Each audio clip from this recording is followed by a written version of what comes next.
how to turn off filter all comments, or to not filter all comments on my videos or my account TikTok. Today I will show you how to do this. Just watch this video until the end and make sure that you like and subscribe in this channel. So let's start. You will go first and open TikTok. Then when your TikTok is open, you will just go here on profile. Then when your profile is opening, you just go here to this three line, then click, and then go to settings and privacy and click again.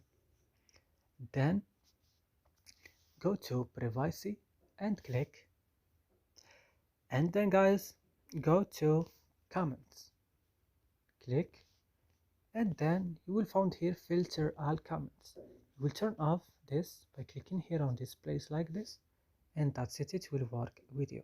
That's it guys. I hope this video is useful for you. Don't forget to like and subscribe in our channel, and see you next video.